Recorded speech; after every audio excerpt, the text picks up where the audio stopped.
Welcome to the Pandemonium Witches podcast, where the ADHD has just a touch of autism, where the true crime is as scary as the hauntings and unsolved cases. But the hosts never stay on topic for long. I'm Kat. I'm Rachel. I'm Em. And I'm Meg. Keep your arms, legs, and other extremities in the vehicle at all times, and enjoy the show. Hello. Hello. Buongiorno. Of course, as soon as we got off the phone earlier, they stopped squeaking. Oh, good morning. Good mornings. Are you awake? Fever. Hang up. Go to bed. Oh, no.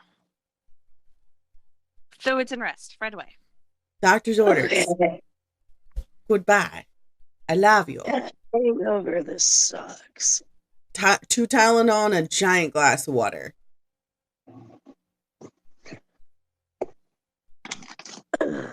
Good. Go to bed. I love you too. Good night. There's no noise on your end. Really? Oh shit, that's quiet. Ow! Little shit. So Emily's sick, obviously. Yeah. So it's just us. It's just us chickens. And the dogs. Oh, well, and the dogs. You are dog sitting today. I am. Are they adorable? More of being little shits, but That's fair. So your present, thank you. Your present is my present's a cup. Yay! No, my present was a cup. You sent that to me. I stepped, what was it? 10 months ago. No, 12 months ago, almost a year ago. I stepped in a puddle on my way to work because it started downpouring on my way to work. So of course I didn't choose the appropriate footwear because it said it wasn't going to rain. My shoes were soaked. It lied. My shoes were soaked. My stockings were soaked. So Rachel gets a bug up her ass, decides to buy me this. I can't have you just go the whole day with wet feet. That's how you get sick. Well, true. I was going to go on my lunch break to the Rite Aid, which is like a block or two up the road. And she sends me my cup, my beautiful, beautiful faux Stanley 40 ounce cup that I absolutely fucking adore, and a brand new pair of ballet flats. And I was like, oh my God, I love you so much. I hate you right now. But I love you. So your presents are all over the couch behind me because the bag isn't done yet. Because I'm making her a bag for her birthday. This is all birthday stuff. And then Emily's birthday stuff, she didn't even see it, is over here, which I still have to finish. And then it also kind of looked like she couldn't keep her eyes open. She couldn't. Yeah, no, she's sick. Oh, yeah, it's consequences of her actions. What was that face about? I don't know what that is. Honey, what'd you put in my cup? What'd you put in my cup? I put fruit punch in it last night. It's okay. we got flavor profiles. He goes, I put black cherry in it. Oh, so it's black cherry fruit punch. Let me tell you, that is an interesting taste. It's good. But it's black cherry and lime and fruit punch. And I'm like, well, all right. Okay. It's, no, you're fine, definitely baby. Wasn't what you were expecting. No, not at all. It's fine. Changes things up on me. It keeps life exciting. Right. You hear them. So normally, I'd be prepared for today, but I am so not. I'm going to show you the pups. They're so cute. Oh my gosh. Okay, so that's a golden. Mm-hmm. Is that a poodle? He is a sheepadoodle.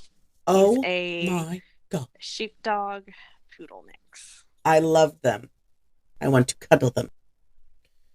They are assholes, but I love them. the golden was the one that kept waking me up every 2 hours on the dot. I mean, you know, they just wanted to make sure you were alive. Yes. Can you hear them? Yes. Okay. But it's fine. It's not like it's TV or anything in the background, so we're okay. That's true. You two really have to play tug of war right now. It's all right. Could be worse. I guess I'm like doing that's better than just going balls to the wall on the squeaky toy. Well, I mean, like I said, you could have totally kept it, and it would have been hilarious for our story today. Oh yeah, but as soon as we got off the phone, they stopped. And I was like, really? Speaking of, what's our story for today? So we are doing a haunted town. A town? In Nevada. Nevada. Okay. All right. What, oh, I know. Okay. So it's in Nevada. Mm-hmm. Okay. It's about, so it's midway between Vegas and Reno. Oh, I might be in the territory I've gone to. All right. Let's. It is literally at the juncture of US Route 6 and Route 95. Oh my God. Is it the town I think it is? Please tell me it is. It's Tonopah. That place is super fucking haunted. I'm down. I know. I am. That's why I was like, oh, this is perfect. Look, okay. So I told you I went to a couple of different cities up the western seaboard. So I went all the way down to LA. We went to the Cecil Hotel. We Golden Gate Bridge, Alcatraz, Bodie, all the way up to I think Washington. I think was the last spot. Yeah.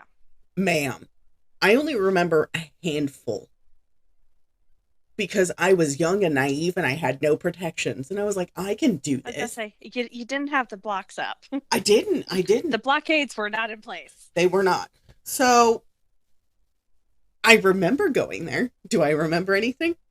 Fuck no. So let's dive in. So literally the underneath Tonopah, Nevada, on my note says, much haunted places, much ghosts, much pretty scenery, much wow.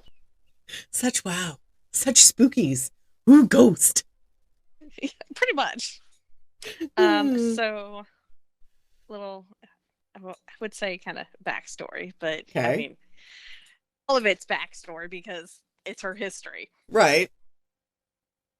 So she was nicknamed the Queen of the Silver Camps due to her mining rich history. So I was doing a lot of my notes with like voice to text, and so I would put minor and like it would spell it MINOR. Yeah. Not EROR. Mm-hmm. I was just like quite close, but not quite. Two what? different things. What? Granted, some of the miners were miners, but right. Not the same thing. Not quite the same. No. But it is now primarily a tourist-based resort city, most notable for the Mispa Hotel and the Clown Motel. What, please? Okay.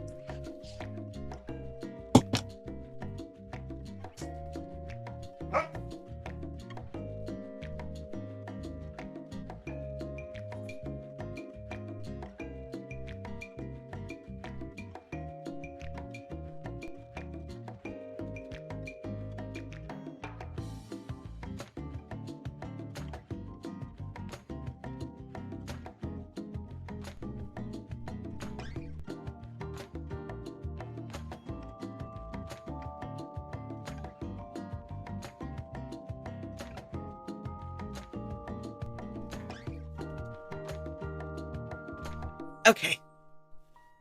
Better? Okay, because all you hear is the dogs going at it. You're fine. No, I had to get my little. I have a. So I'm 5'1". I've lost 3 inches. I have a booster seat for the couch. I mean, makes sense. So I put my booster seat on my chair so that way I can actually use my footstool. Oh, okay. Because I thought it was just a pillow that you went and went to go grab. I mean, same thing, but I popped my arm out of the socket yesterday, so I'm kind of like, Ow. yeah,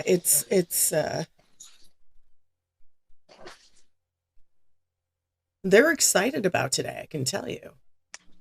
They are literally playing tug of war. I'm fine with that. I'm cool with that. I'm fine as long as I can hear you and you're not covering Okay. up the mic. So, like I said earlier, it's at the juncture of Route 6 and 95, about midway between Vegas and Reno. In the Clown Motel. Yeah. So, according to the 2010 census, the population was only 2,478 people. Yep. And the census designated place of Tonopah has a total area of 16.2 square miles of land. And I know most of it is road. Mm-hmm. A good chunk of it is the road, yeah. Yeah. And mountain. Well, yeah. It's very hilly. It's literally like on the side of a mountain. So it's got them hills and valleys, though. It does. So this community began about 1900 with the discovery of silver-rich ore by prospector Jim Butler. Oh, okay. The tales about how he discovered it kind of vary. Some say that he went for his burrow that had wandered off during the night. Some say he was looking for his dog. Like, some say he was just, drunk and wandered around and picked up a rock. So with the animal version, basically that he went to go find the animal that had wandered off during the night and sought shelter near a rock outcropping. When Jim discovered the animal the following morning, it's said that he picked up a rock to throw at it in frustration, but then noticed that the rock was unusually heavy. And so he's a miner, or a prospector, right? Did some sleuthing, figured out it was silver ore. Apparently he had stumbled upon the second richest silver strike in Nevada history. All right. So then I was like, this story is quite possibly to be entirely false. However, he was married to a local Paiute woman named Belle. And her family guided Butler to the area long known by indigenous peoples for its surface minerals. Okay. Men of wealth and power entered the region to consolidate the mines and reinvest their profits into the infrastructure of the town of Tonopah. George Wingfield, a 24-year-old poker player when he arrived in Tonopah, he played poker and dealt faro in the town saloons. Once he had a small bankroll, he talked Jack Carey, who was owner of the Tonopah Club, into taking him in as a partner and filing for a gaming license. Oh. In 1903, miners rioted against the Chinese workers in Tonopah, and this resulted in China enforcing a boycott in China of U.S. imported goods. Okay. Yeah. I was like, oh, that's interesting. By 1904, after investing the winnings in the Boston Tonopah Mining Company, George Wingfield was worth $2 million. Hot damn. Good? Yeah, I'm readjusting. Oh, okay. When old friend George S. Nixon, who was a banker, arrived in Tonopah, George Wingfield invested in his Nye County Bank. They then grub-staked, which is they provided with food, supplies, and tools in exchange for a percentage of mine yield. miners with friend Nick Abelman and bought existing mines.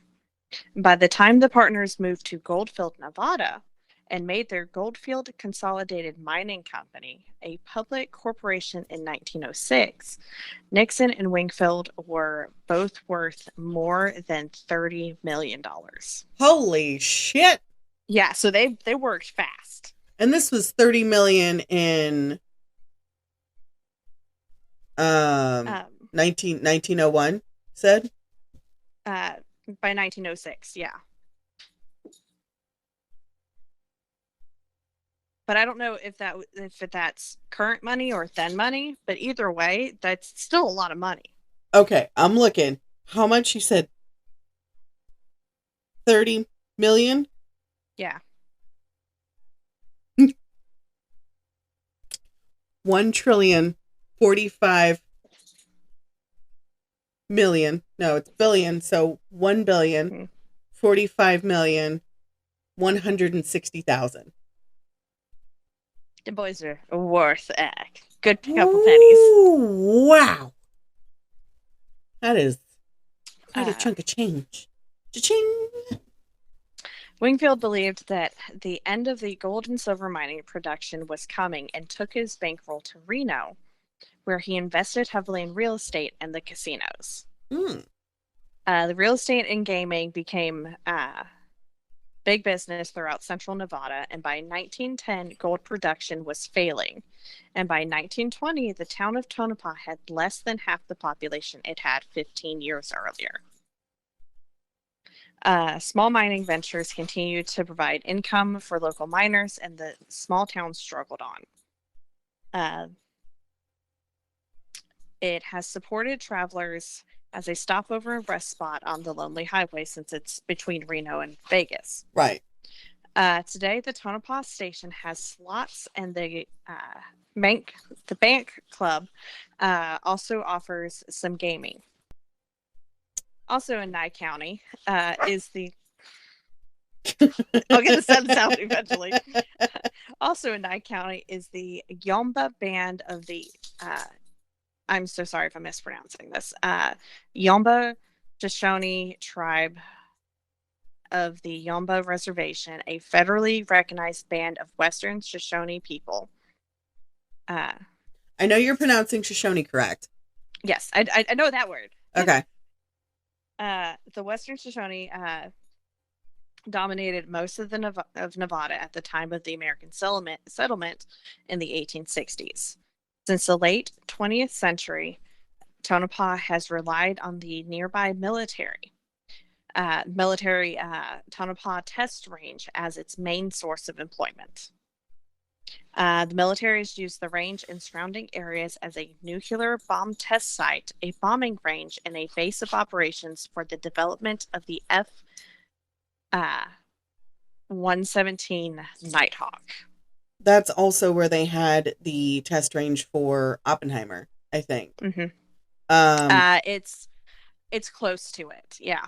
All of that area went there too. All of that area is irradiated. Yep. There's numerous peoples that have died in that area due to irradiation poisoning, and unfortunately, I can't go anywhere near that area because of how sensitive I am. And when I did, my brain matched Blackout my hair. Cat. Blackout Central, man. Let me tell you. They have a lookout spot that you can go to that has a map that kind of describes all of the areas, and you can just kind of look over the area. And it's really pretty, but I would say no. You go. I'm not ever going back there. Good. I mean, if I go through there, it'll, like go into Tahoe. Yeah. I will stay on the 6. And that's entirely different, but also you now have your wards up, so... I do. It's a lot different now, but back then, I was young, dumb, and stupid. Very, very stupid. Yep. Anyways, keep going. In 2014, California-based solar energy company Solar Reserve completed construction on a $980 million advanced uh, solar energy project near Tonopah. The Crescent Dunes Solar Energy Project used liquid sodium as a heat transfer medium for its solar energy storage technology. The plant began producing power in November of 2015. By May 15th, 2020, a magnitude 6.5 earthquake struck 35 miles west of Tonopah, followed by a series of aftershocks, the largest of which was a magnitude 5.1. However, no injuries were reported. It was also the largest earthquake in Nevada since 1954. Yup. That was a little synopsis of the town. I have. Sorry, I had to Readjust. Yeah. So, have you ever been in an earthquake? No. So it's at least I don't think I have. Have you ever been on one of those fun shake houses? Yes, I hate those things. Okay, imagine that, but it's one full drop. Mm-mm. No thanks. Yeah, I will take hurricanes. No, I've been through hurricanes, mudslides, floods, tsunami off the California coast, which was not fun. Everybody's like, "That's not a tsunami." That was a tsunami coming from Japan. That was that. Yeah. It was not a hurricane. That was a tsunami. It decimated. The waves don't stop until they hit something solid. Right. It decimated half the coast. Like some of the houses are completely gone. The last earthquake that I was in, I was like, this has solidified it for me. I'm leaving California. Like, I'm going to get out of here as quickly as I can. And then the first opportunity I had to leave California, I left. Oh, yeah. My bed picked up off the floor and landed on my foot. Ow. I broke 3 toes and fractured the top part of my foot. I don't know how hard. I know you know how hard that must have hit, but I don't know how hard, how you know how hard it is. How when you heal the top bone of your foot, you can't wear a cast. Mm-mm. But you also can't bend your foot. So you have to wear this weird air compression thing. Yep. Mom got stress fractures in the metatarsals of her foot, all because she stepped down at Texas Sister's house and going down the stairs and happened to just turn her foot the wrong way. They have like set of stairs going down, a little bit of a landing, and then stairs. And so she got down to the landing, went to go turn. All of a sudden, she just couldn't put weight back on her foot, and she just damn, they broke. And so it was like the day before she was leaving to drive back too. And so she was just like, I'll be fine. Drives back home and goes to see her doctor, and they took x-rays of her foot, and they're like, yeah, no, you have stress fractures of, your metatarsals. And she's just like, oh boy. So she got that fun little bubble air cast. It's not fun. No, it's not. Because you have to like keep it on all the time, even when you sleep. And it's mm-hmm. And I hit my other foot with it, and that was just... Oh, man. So I ended up putting it in between 2 pillows and duct taping it when I would go to sleep. Yeah, that was... It was awful. It was awful. But no, earthquakes are no joke. Like, I moved to the East Coast and dealt with hurricanes. Nothing. Flooding? Nothing. Because hurricanes, you get a nice little advance warning. Yes. That too. Same thing with tornadoes. You get a little bit of a warning. I think California desensitized me to other natural disasters. Probably. Granted, having gone through a Cat 5 hurricane, I'm a little desensitized now to storms because I'm like, it's fine. It's fine. It's fine. It'll bump out. It's fine. I'm not looking forward to tornadoes, though. No, those are definitely no fun. So, what about the spookiness of this wonderfully spooky town? I was going to get to that. I had a little bit more. A little bit I had more a on their little bit history. more. Okay. Yeah. And then we will get into all the spookiness. Okay. So the founder, Jim Butler, named the settlement from what is thought to be a Shoshone language word pronounced Tonopah. Although the town previously had a variety of names, including Butler City, which has survived. But according to local history, the name is said to mean hidden spring. I'm sorry. Logistically, the name derives from either Shoshone Tanuv. I'm so sorry if I'm mispronouncing this. Which I guess means greasewood, Okay. or Northern Paiute Tonav. I guess also means greasewood, because what I found was they had the word and then parentheses greasewood, and I was just like, is that what it means, or what? Why? What is that for? Right. And pa, meaning water in both dialects. So I have 1, 2, 3, 4, 5. There's a bunch of notable people that have lived in Tonopah or have called it home over the Course of its years. existence. I selected what seemed like the more fun ones to include. Okay. Because the rest of them were just like senators or, boring people. I mean, you and I, we discuss politics off podcast, not on podcast. Yes, but exactly. So I didn't include them. Thank you. So you had Hugh Bradner, who lived from 1915 to 2008. He was a physicist and inventor of the neoprene wetsuit, which helped to revolutionize scuba diving. I was like, oh, that's interesting. That is interesting. I'm going to include him. Okay. Wyatt Earp. Wyatt Earp! 1848 to 1929. For those that don't know, he was a Western lawman and fortune seeker. He arrived in Tonopah in 1902 and opened the Northern Saloon. He was a gunslinger. Yes, he was. My dad loved Wyatt Earp. There was Barbara Graham, who was born Barbara Elaine Ford, 1923 to 1955. She was a murderer. She was one of 4 women to be executed in California. And what was her name? Barbara Graham. Barbara Graham. I'm just going to add that. She was born Barbara Elaine Ford. Barbara Graham. Let me just... Because you're like, I'm curious now. I was just like, ooh, a murderer. Had to include it.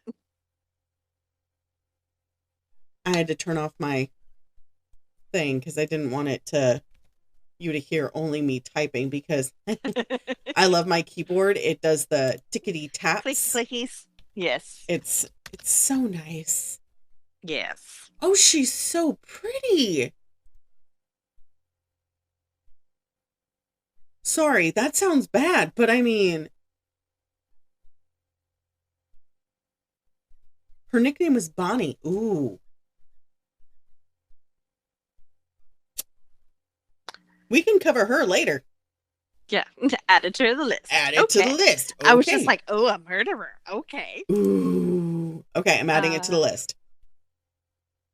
So there's Andreza Merkovich, who was from 1879 to 1913. Was the only prisoner to be executed by shooting in Nevada.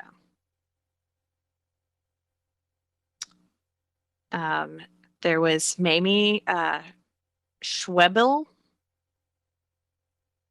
from 1874 to 1943. She was a gold prospector and a politician and one of the first female residents of Tonopah.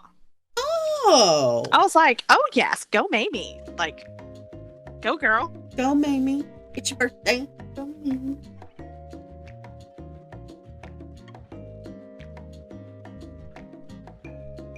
Bear with us. We are having technical difficulties. And some music here.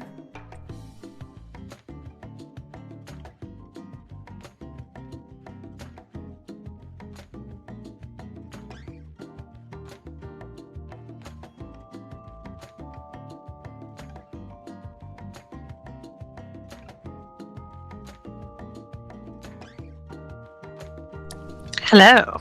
You had a power surge. I did. And I was just like, all of a sudden, the power just clicked off, and I went, "Oh no!" Oh no. And then, like, split second later, it clicked back on, and I just went, "No!" Because then it was going, "Dee-doop, Did dee-doop," and I was just like, "No." Okay. That was me last week. I was just like, you could have done this yesterday when it was storing. No, it's sunny out, and now you have to do power surging. Like, what the hell? Of course, all my notifications are going off now. Of course. Of course. Let me just mute those. Notifications, mute. Okay. Okay. So, back to the people. So, the last one is, they chose to go by the name Stalking Cat, Stalking. Okay. They were born Dennis Avner, Avner. They lived from 1958 to 2012. They were known for their extensive body modifications. In the 1900s? No, like late 20th century, early 21st century. Like, they passed in 2012. Oh. And I'm saying they because even though it's listed as man with and using his pronouns, What's their name? they called this they went by Stalking Cat, but also Dennis Avner was their birth name. The cat. Mm-hmm. They were on a couple of different shows. Yeah, Like, because of their extensive body modification. Right. They were on like CSI and CIS. They were on All kinds of different Grey's things. Anatomy. They were in the there's a sideshow up in Reno. Mm-hmm. And they guested on that sideshow a couple of times. Oh, that's so sad. Oh my goodness. Okay, so he lived in that city. Yes. They lived in that city. Yes. Yeah. So they have, Tonopah has the historic mining park. Right. Which is over 100 acres of mining history, from buildings, mine shafts, drop-offs, cave-ins, to even a tunnel. Ooh. The Burrow Tunnel is able to be viewed and walked through by visitors. I personally wouldn't do it, but to each their own. No, ma'am. Then you have the Mispa mine shaft that has been restored, covered with a grate, and illuminated with an LED light for visitors to see down toward the bottom, because you cannot see the actual bottom of the shaft. Personally, I would not do that, because that's how you get haunted. With mines, you always have death. They go hand in hand. Right. That's why they had canaries. Only when they realized that, canaries actually, were helpful with that. But before that, they didn't.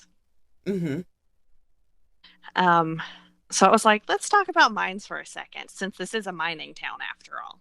Okay. This is when it gets dark. No pun intended, because, mine shaft. So one of the town mines was the Tonopah Belmont mine. Okay. Like with most mines, they have their accidents. This mine wasn't any different. So silver was discovered in the 1900s, and the site quickly became a booming camp. Okay. The Tonopah Belmont Mining Company was formed in 1902. However, in 1911, a fire broke out at the bottom of the Belmont shaft, and 17 men died from the fire's and toxic fumes. As you do with fires, with mines, yeah. Yeah. The mine was reopened because, like with most mining companies, the men at the top don't care about the men actually in the mines. They just care about the money going into their pockets. Very true. And the mine continued to produce silver and gold until another fire closed the mine in 1939. So the fire of 1911 happened in the early hours of February 23rd. The fire broke out at the 1,166-foot level of the mine. A series of miscalculations and mistakes by senior officials, including Superintendent T.F.M. Fitzgerald, led to the death of the 17 miners. Jeez. Anger at the accident and the attempted cover-up of the extent of the death led to worries of violence by other miners and families of the men that were killed. Although no formal charges were ever filed, an official inquest into the actions taken that day occurred soon after. Damn. Over 70 individuals were interviewed about it. Holy crap. So they did an extensive, like... They wanted to figure out why it happened and everything, because it shouldn't have happened. So according to the Historical Summary of Mine Disasters in the United States, Volume 3, it's a book, the following was written about the fire. And a fire at this mine 17 men lost their lives. The fire should not have been a serious one. Little damage to the mine resulted. It was discovered while it was still small and was attacked for sometime close quarters, yet the unfamiliarity of the men with firefighting methods, together with a reversal of the air currents, permitted an insignificant blaze to develop into an appalling disaster. Jiminy. The Belmont mine had two shafts, the Belmont, normally upcast, and the Desert Queen, which was normally downcast. One to go up, one to go down. Right. Smoke was noted by the cager at about 5:50 a.m. Two of the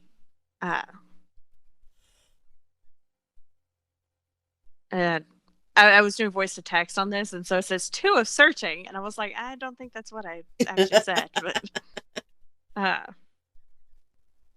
close enough. Anyways, searching was required before the fire was discovered at the bottom of the Winze, W-I-N-Z-E, on an intermediate level, which did not open into either shaft. There was a fire in this thing. Yeah, so there was a fire in this place where they had piled up additional lumber to then be, sorted, to further help support the tunnels. And so, Dakota, stop. Like, I'm trying to be serious here, my dude. Also, I don't need you stepping on my stuff. Okay.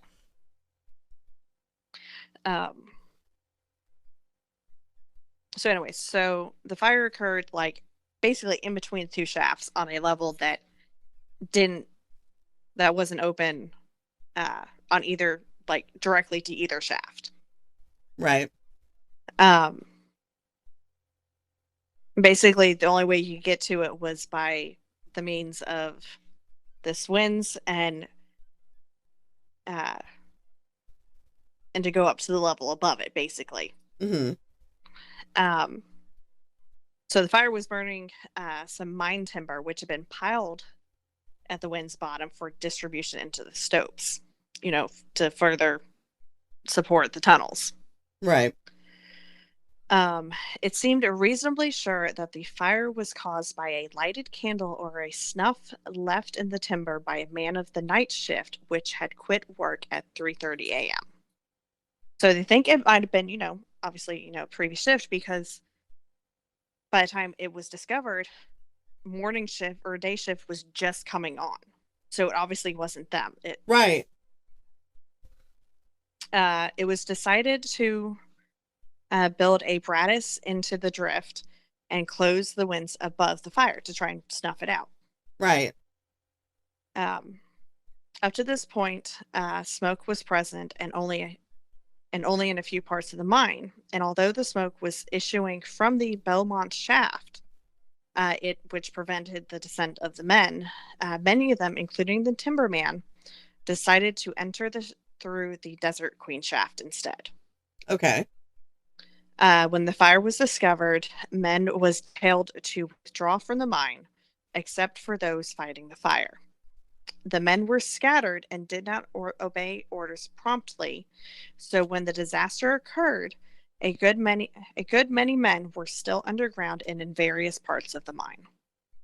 Because, they didn't have radios, so even then they're in the mountain, so they can't exactly. Radios still wouldn't really work. Right. So, it literally was one person was having to go to each group and tell them, you have to get out. Right. It is uncertain as to exactly what happened, but apparently there was some reversal of the air current, which forced the smoke into parts of the mine that had previously been deemed safe. The men who died were trapped at different points, several in the stations where they had crawled from which they were unable to signal. Mm-hmm. According to one report, 4 men were overcome and fell off the cage while it was being hoisted up. Mm. The fire was put out, and the bodies of the men were recovered the next morning. There was one man that stood out of all the miners that day. William F. Big Bill, he went by Big Bill Murphy, who was claimed as a local hero. Mm-hmm. He was only 28 and the cage operated at the Belmont mine. When his shift began at 6:30 a.m., shift bosses had already entered the mine to determine a way to fight the fire.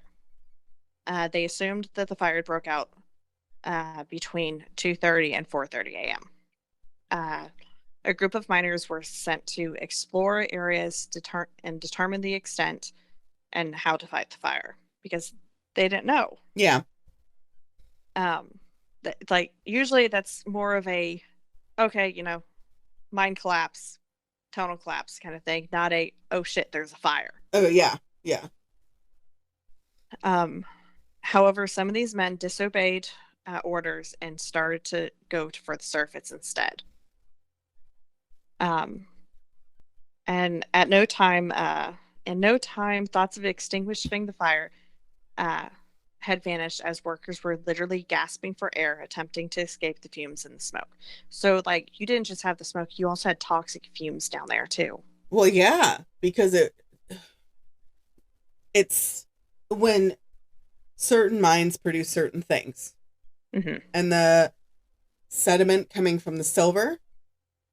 Yeah, and it becomes toxic. It becomes toxic. Not including the other minerals that are down there. If there was turquoise or emerald down there, that's not to mention all the stuff that they had put down there to use. Right.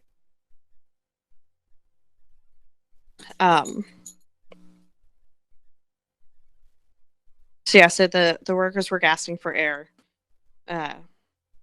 As the fumes and smoke filled the tunnels, panic set in among those in the mine, and they made a hasty retreat to the cage.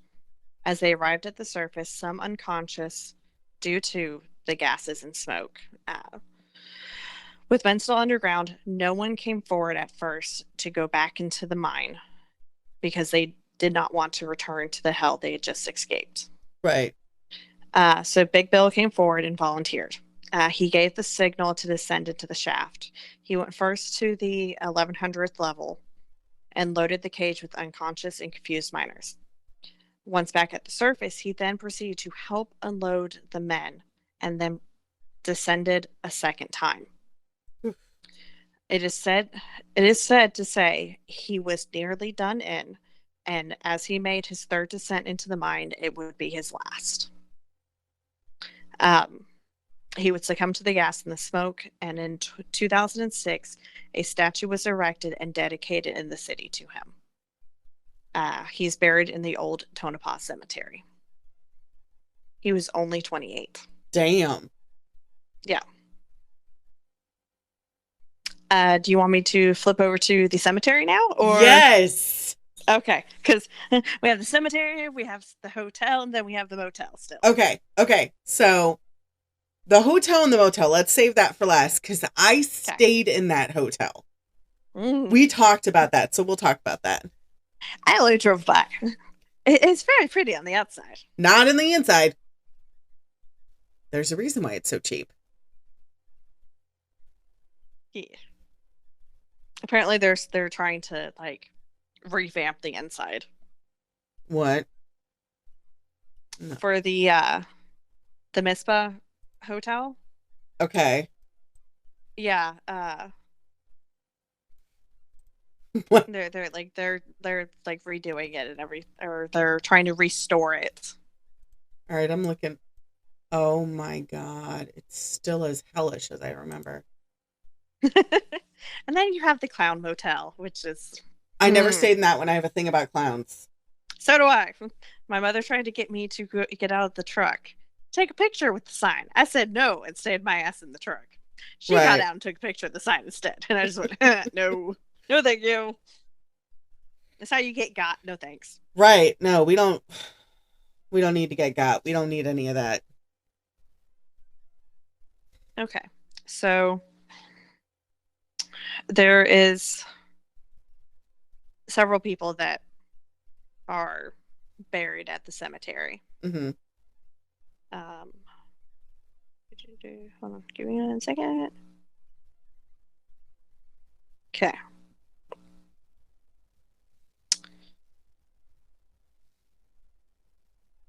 So there is. You have Tom Logan, who was Tonopah's sheriff. He was a very popular man with a reputation for being honest and fair. He was unarmed and wearing only his night clothes when he was killed by an assailant outside of a brothel in Manhattan, Nevada. Okay. His night clothes, like his pajamas? Yeah, basically. Okay. Obviously, Big Bill Murphy. Right. You have the Myrovich brothers, who were both killed in a mine accident at the Belmont mine. I could not find out if that was from the fire or from a different accident. Okay.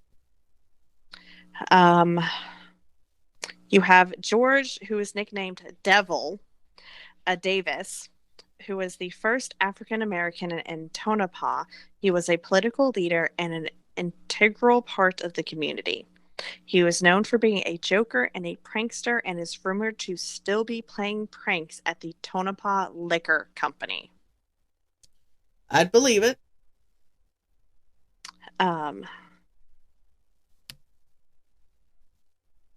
There's the Merton brothers, 3 brothers that died within 2 years of each other. The town came together to take care of the family that was left behind.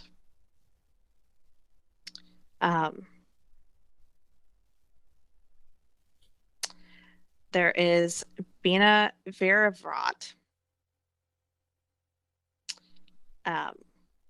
Little synopsis is she was an incredible woman running from the law in New York City who ended up dying in Tonopah. She currently haunts the visitor center at the Tonopah Historic Mining Park. Believe it. Found out more about her, though. Oh, okay. Let me scroll down. and get to it. Bina was an incredibly clever and elegant woman on the run from the law when she died in Tonopah. She was a scam artist who lived her best life in New York City by stealing hearts and scamming men out of thousands of dollars. We love that. Good Right? for her. We don't love theft, but we love a woman with a job. Right. When folks eventually caught on to her scams, she was run out of New York City. She decided to head west to start a new life, and when she landed in Tonopah, she decided to stay. Once there, she got a job at the mine, which was rare, especially for a woman. Oh, yeah. But no one asked questions about where she came from because, well, that wasn't something you did back then. No. You didn't ask questions. Nope. You want to work? Okay, cool. Here Yep. you go. After some time, she started doing what she did best, scamming. But this time, the miners were the victims. Oh, no. They did not take kindly to that. I bet. A couple of miners eventually caught on to her trickery and shunned her. She was then left depressed and turned to her only friend, which was alcohol. Yeah, that's right, puppy. That was perfect timing. She died sad and alone from alcohol poisoning. People have said that they have seen her wandering through the mining camp and peeking through windows at the visitor center. She makes her permanent home at the Tonopah Historic Mining Parks Visitor Center. Oh, that was a mouthful. Mm. And from the website I pulled this from, it says, "Watch carefully as you come up the hill. She loves to look out the windows. Both visitors and employees have heard voices and caught strange things on camera in several of the buildings on the property, which makes sense since so many people died there. Mining was an incredibly dangerous occupation." And it was. It was. You never knew if you going into that mine was going to be the last time you saw that sun. So, side quest. We've talked about my Uncle Dick a couple of times, just like in passing. My Aunt Bonnie, my Uncle Dick, the Wisconsin mammy. He was a miner.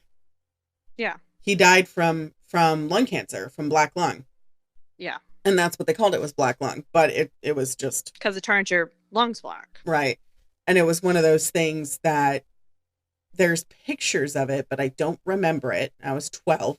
And there's pictures of us going to this mining camp up in Wisconsin. Mm-hmm. And everybody else in my family remembers it, but I don't. Just... because it wasn't something you needed to remember. Nope. Apparently not. But yeah, no, mining was definitely a very big hazardous. It's, I think my cousin, she did statistics in college. She said it equates to the same statistics as a fireman or a police officer as far as hazard. View. Oh, yes. Mm-hmm.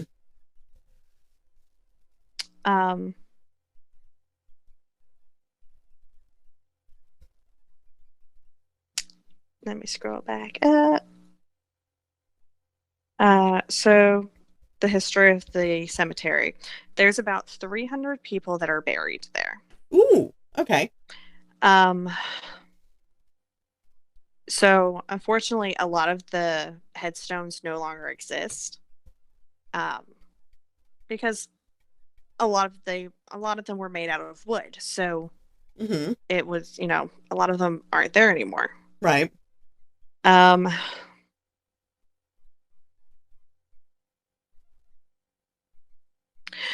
So apparently there's one misconception that's been promoted, and that was that a lot of people that were buried in the cemetery died to a mysterious plague known as the Tonopah plague that occurred in 1902.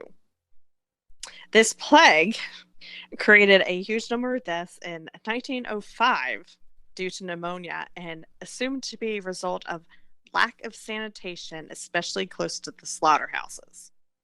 Yep, sounds about right. Mm-hmm. 56 people died between January and April, according to the Secretary of State Board of Health in his report to Governor John Sparks. Ooh. After an article in the San Francisco Call about the pneumonia scourge in Tonopah in 1901 to 1902, the Tonopah Daily Bonanza replied with a correction, arguing that they find the 27 deaths due to the pneumonia between May 1901 and January 1902 in relation to a population of 1,500, not a heavy mortuary rate. There is nothing mysterious about the pneumonia cases in 1901 to 1902 or 1905, as they were well documented in the local newspaper. Right. I still feel like a sudden outbreak of pneumonia is sketchy. Right. The causes of death on the gravestones were added in recent decades based on historic research conducted by historian Alan Metzger of the Central Nevada Historical Society. The cause of death was not listed on the original headstones because only about 30% of the headstones are original. They're trying to, figure out where the bodies are, Right. figure out who was buried there, and remark the graves, which is amazing. I love that. I love that. It's like giving them their correct homes. Yes.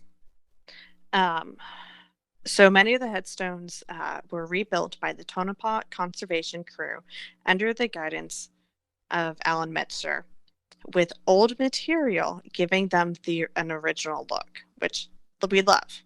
Yes. Many of the graves were marked by him using dowsing rods, which is an old technique employed to locate groundwater or other disturbances in the ground, such as grave sites. They do work. It's easier to use them than getting machinery out to find the disturbances in the ground. It's more peaceful. It doesn't disturb the bones as much. Yes. I don't think I've ever done that because it doesn't spark any memory or anything like that. I have gone to a couple of graveyards to mark out where the graves are because the gravestones are gone. It's been so long, and they were able to actually find the gravestones were embedded in the actual ground because they fell over and ground grew over them. And it was like vines and stuff like that, and a couple of tree roots, and they cut back some of the tree roots, and look, there's a grave. So, but I mean, the fact that they use dowsing rods, it is. People are like, that's fake. No, it's real. He even says, this technique proved to be accurate when the plot map was found years later in an attic in Round Mountain in the late 1970s. We love that. Slay. Because somebody had actually, had drawn out the map and who was buried where, whatever, and, where the graves were at.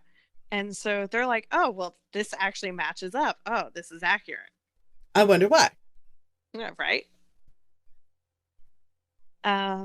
So do you want to do the motel or the hotel first? I mean, I will never stay at that motel. I didn't do much at the motel just because I'm like, clowns. No. Yeah. No, that's the main reason. I can't. Well, and so apparently like a lot of their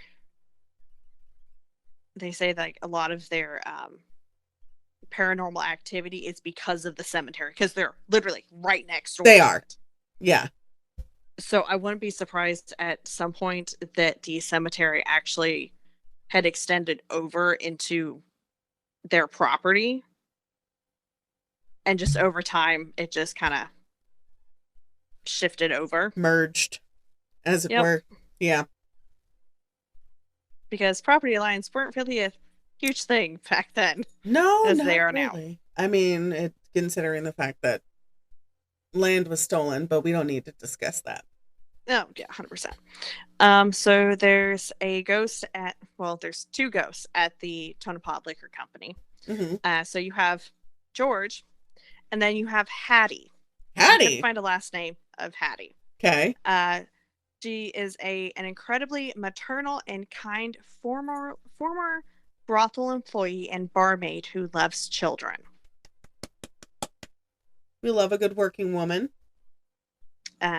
So before we get to, the motel and the hotel, there's the Tonopah Stargazing Park. And I just put in parentheses, much pretty, very wow.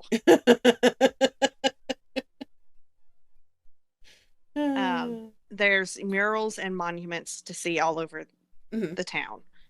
They're really pretty cool. Yeah. And then they have their own brewing company, not part of the liquor company. If that's your thing, you drink alcohol and you want to go visit, right? Go for it. Entirely up to you. Just be aware. It is like, if you're not careful, you will drive through it. It's a rather small place. Okie dokie. Let's do go ahead and do the motel first, because that way did I cover the motel? Where is it? Oh, I do have something else to add.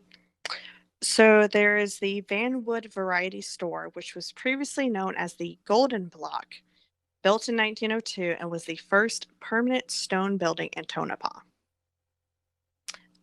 It was originally home to the Nye County Bank, and was built by Frank Golden, who was later arrested and charged with embezzlement.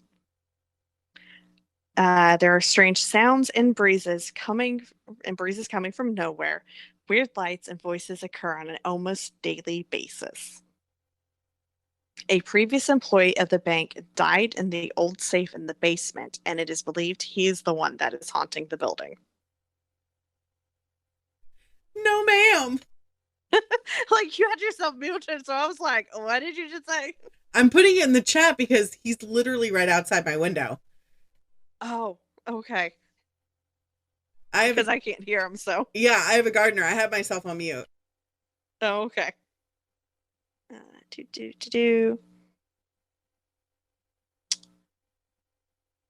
Alrighty. I didn't put this in order this time for some reason.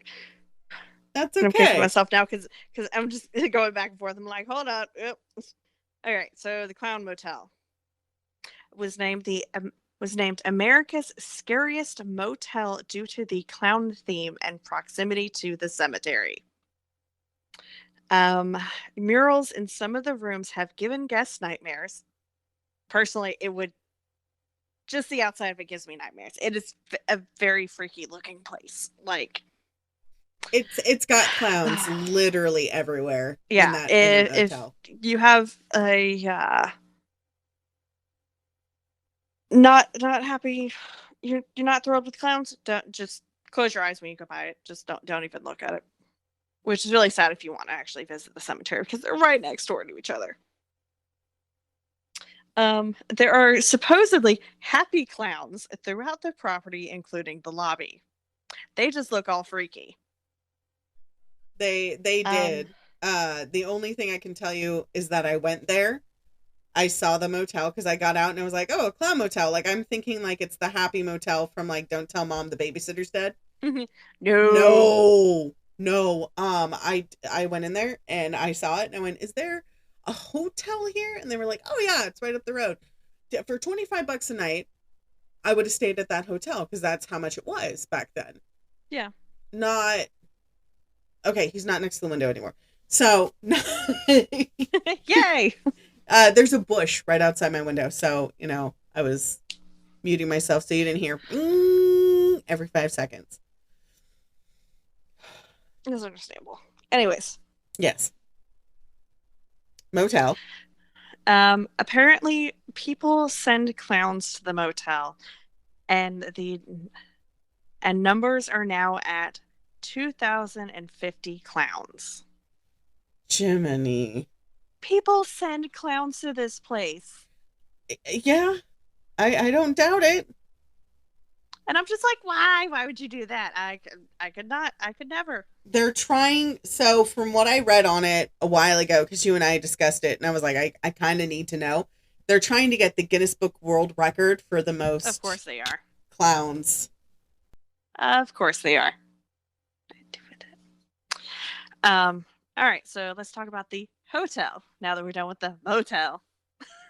Hotel, motel, Holiday Inn. No Holiday Inn here. No. Just the days of our lives. So it is a member of the Historic Hotels of America, which, for those that don't know, is the official program of the National Trust for Historic Preservation. This hotel is 5 stories high, and with the nearby Belvada building, shared the title of the tallest building in Nevada until 1927. Sorry, voice to text screwed up what I was saying again. So I was like I had to pause and try to figure out what I said that was not what it wrote. You're totally fine. He's back. Of course he is. I mean, I can keep myself unmuted, but you're gonna hear. I can't hear it. I mean, granted, we have the dogs too, so. I mean, I'll just leave it unmuted. We'll see. I have Dodge on, so we'll see if it actually works. Yeah. Okay. So it was named after the Mizpah mine, Mm-hmm. and was the social hub of the city. The hotel was predated by the saloon, which opened in 1907, and was the first permanent structure. The hotel was financed by George Wingfield and George S. Nixon, Cal Breuer, and Bob Govan. Okay. It was designed by George E. Holsworth out of Reno, but other sources state that the architect was Morrell J. Curtis. Breuer was involved with the Belmont, Tonopah, Midway, and Tonopah Mining Company, along with the Tonopah Divide Mining Company, which is it was how he made his money. So the hotel is reinforced concrete that was faced with stone on the front and brick on the sides and rear to give it an elegant look. Okay, so the front was faced with stone, and then brick was on the sides and the rear of the building. Mm-hmm. The neighboring 3-story Breuer and Govan block, that's what they called it, with rooms on the upper floors, served as the first mitzvah and remains connected. Mm-hmm. Cast iron columns were used in the windows and for the fire escapes, which they had fire escapes. That was very good. Yeah. Because a lot of buildings didn't have them back then. No.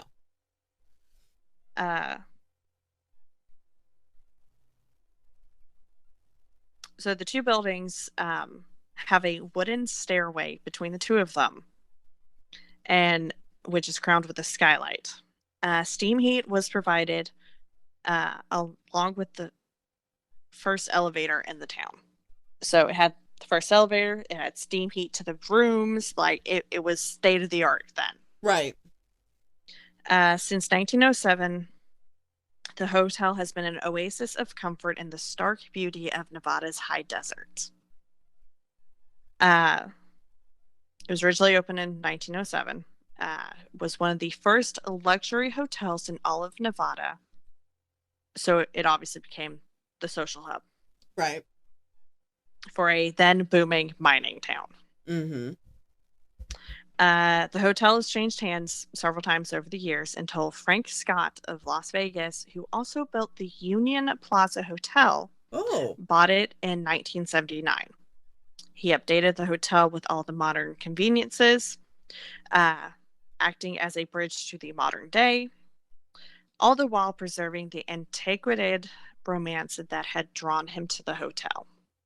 Okay. All in all, the work took 2.5 years and cost almost $4 million. That's even in that time, that's a pretty penny. And he bought it in 1979. Do you want me to look up how much that was in today's money? Sure. Okay. That's the wrong window. I have 30 some odd windows. All right, you said how much was it? Almost $4 million. I think I put too many zeros. 1, 2, 3. 1, 2, 3. 1, 2, 3. 4 million back then. Still early 1900s, right? So it was 1979 was when he bought it. So it would have been 1981 by the time everything, the renovations were completed.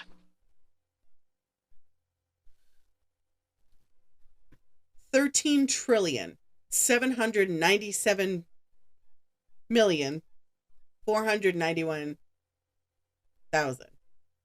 Jeez. And 17 cents. Because 17 cents. Gotta put the 17 cents. It's also like 749. But it was quite a chunk of change. So the hotel was shuttered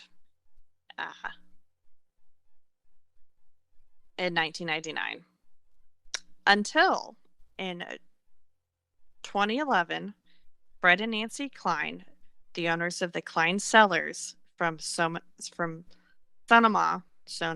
Why can I not pronounce this word? Sonoma. Thank you. That's where I lived, Sonoma County. I know that, and I'm like, I know this word. Why is it just not coming out of my mouth correctly?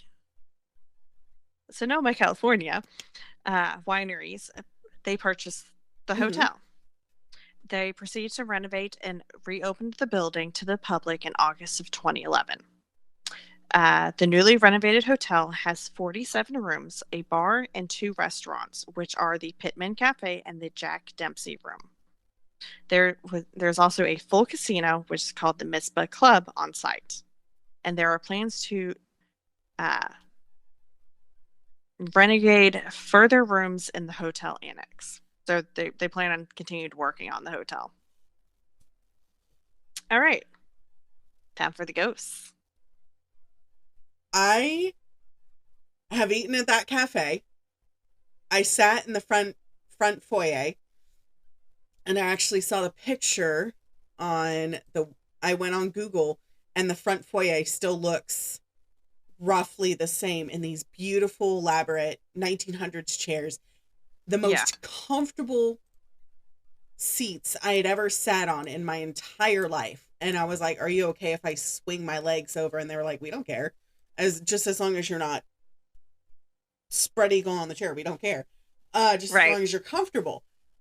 And this guy brought over an ottoman, and it was really, really nice. And I saw this woman who looked period. And I'm in the middle of reading my book, and I look over, and she's there, and I look back over. There is nobody else in the hotel. It is pretty quiet. It's 6, 7 o'clock in the morning. Nobody's awake. It's Nevada. Nobody's awake that early. I'm having my coffee. I'm having my croissant.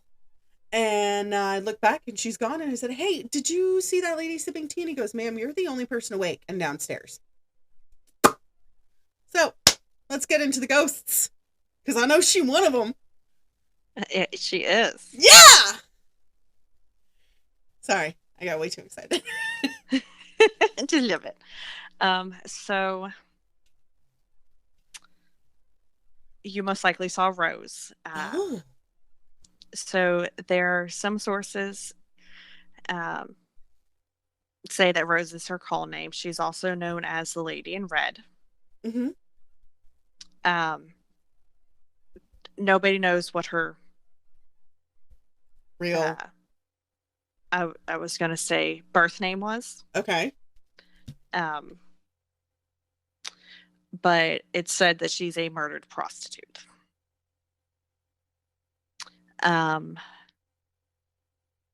So guests have reported her presence after their items mysteriously moved from one place to another. Rose was a high-class lady of the night that lived on the top floor of the hotel. Mm-hmm. She was strangled in the hotel hallway by Ooh. a jealous John turned lover who wanted her to stop her work, supposedly. Like there's many different stories about why she was killed. Okay. Like another one said that a jealous client had caught her with another man, which I put in parentheses, which is literally her job. Right, it's her job. She's supposed to see other men. Right, like that's her whole thing. And supposedly this source says, in a rage, strangled and or stabbed her to death in the hallway between her rooms. What? So she literally was killed like between two rooms, two different rooms in the middle of the hallway. Okay. It is said she can be seen in the trio of rooms or hallway connecting them on the 5th floor. Apparently in the suite that is named for her, she apparently is known to whisper in men's ears and leave pearls from her broken necklace on guest pillows. Because my sarcastic little ass put in my notes, but like, shouldn't she have run out of pearls by now? I think she picks them back up. I don't think she Probably. leaves them there. So Rose was featured in season 5, episode 2 of Ghost Hunters with bagel bites. Oh, yes, I love me some bagel bites. I went a Bagel Bites show on the Travel Channel. If you know, you know. Those hands. USA Today rated the hotel first, and rated the hotel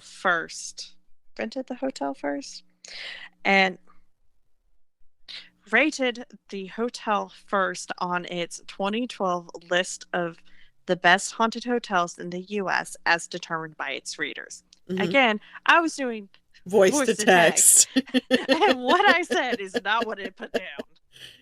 It's okay. It's all right.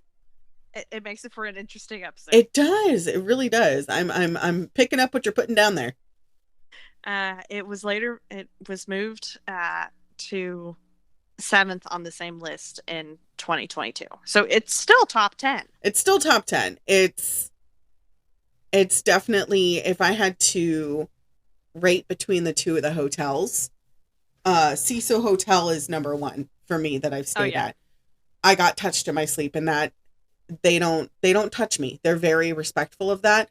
These ghosts didn't care. And because they're used to doing whatever the hell they want. Right. No. This other one, they were respectful. And they were quite nice. So Rose isn't the only ghost at the hotel. Okay. There's said to also be a nameless soldier who is reported to haunt the 3rd and 4th floors of the hotel. Okay. His name is unknown. All that is known about him is that he died at the hotel. I mean, that, in that era, those times, it was common for boys and men who had no name. Okay. Because records get lost. Nobody records details. Yeah. There is also a pair of ghostly children who haunt the 3rd floor. They're known to play pranks on the guests and are most often seen in hallways and rooms. Ma'am. Apparently, multiple guests have reported hearing giggling and hearing their doors open and shut on their own.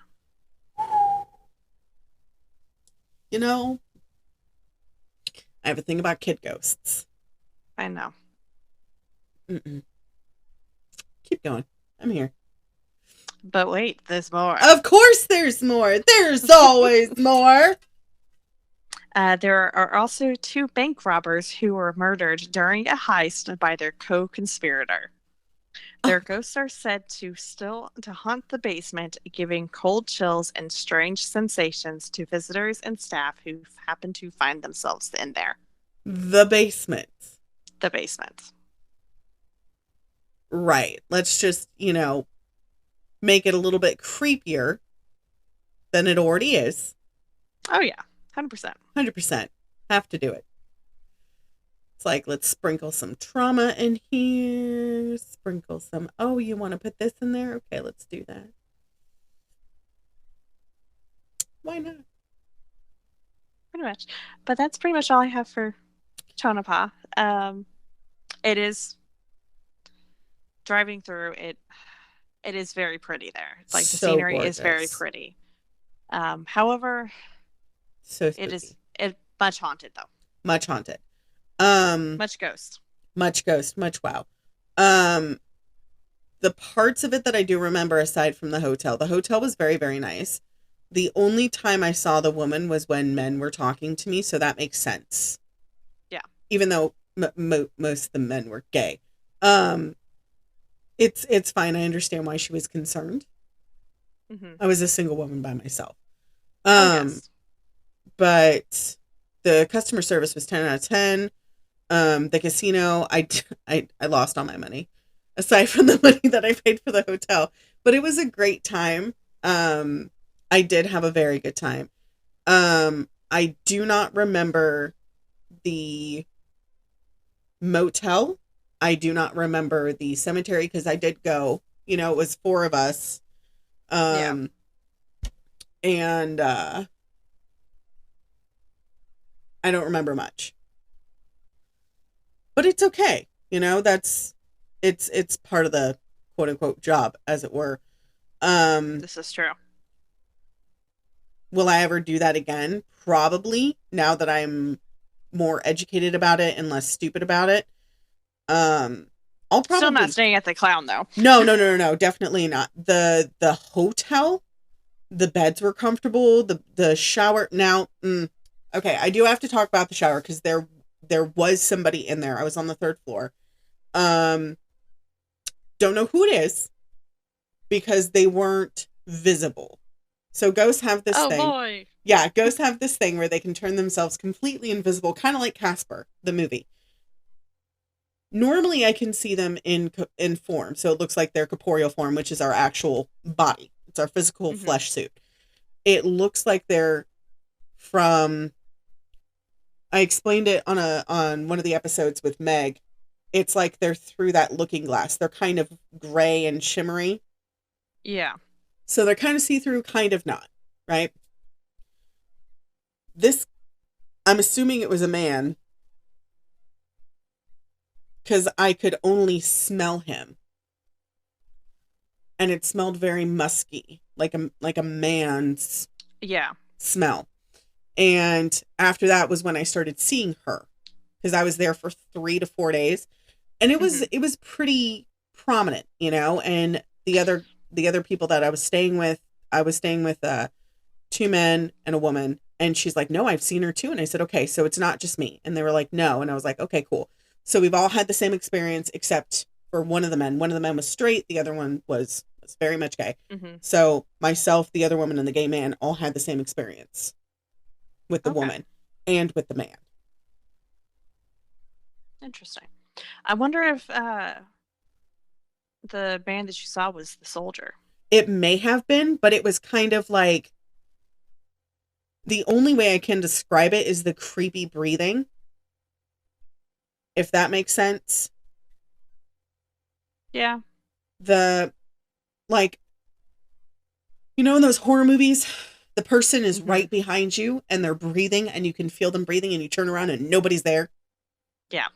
That's what it was. And it was like, I want to go back to all these places when I'm, when we're traveling later on in life. I want to go back to these places and sort of reestablish self, as it were, make new memories kind of thing. Yeah. I didn't get paid for any of this. They paid for the hotel and everything. Like, I paid for my portion, but they paid for everything else. I didn't get paid. But it was just the experience of it was phenomenal. That's true. But if you ever have a chance to go to Tonopah, do it. Be respectful. It is very pretty. It is super gorgeous. The sunsets were amazing. Oh, yes.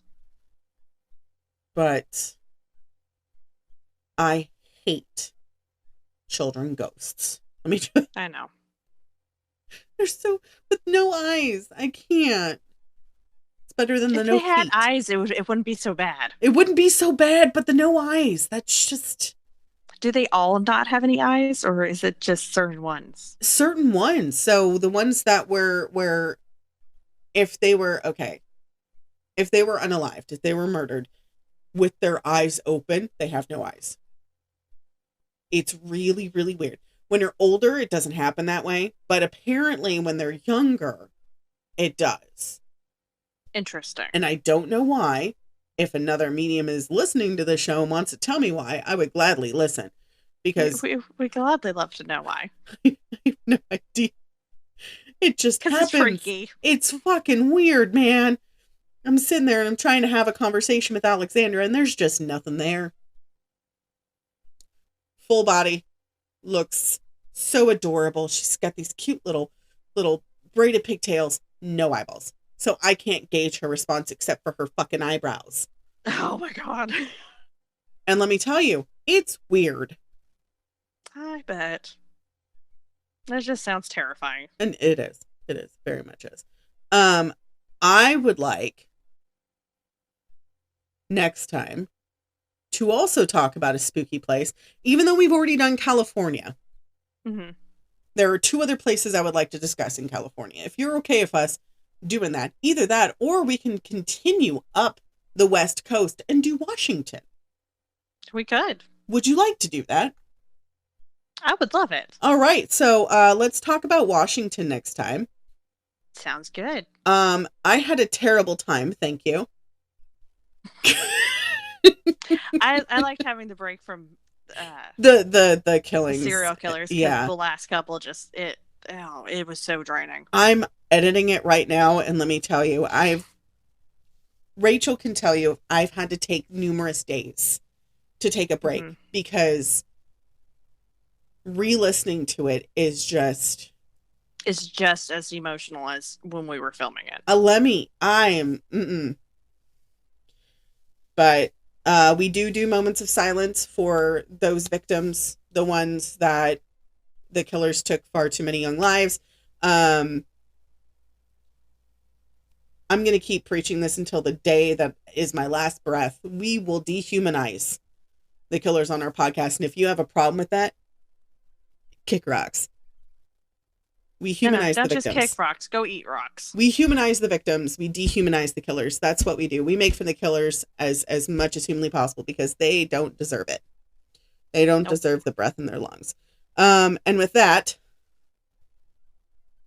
please keep being spooky. And keep staying safe. And we'll see you all next time. Okay, bye. Okay, bye. Next time on the Pandemonium Witches. Fun facts. 5.84 million, not 5.84 people. That would just be Dexter all over again. No, that woman hang cannot. this upside down to get it to go back to the right spot. Right. No, those women cannot ride on the trains. Their uterine would just come flying out of their body. Right. This also is known for being the scene of a double murder. There's a woman in black who appears twice a year on the Hilltop Cemetery above the town. Has been known for its picturesque views and also severe hauntings. There it is.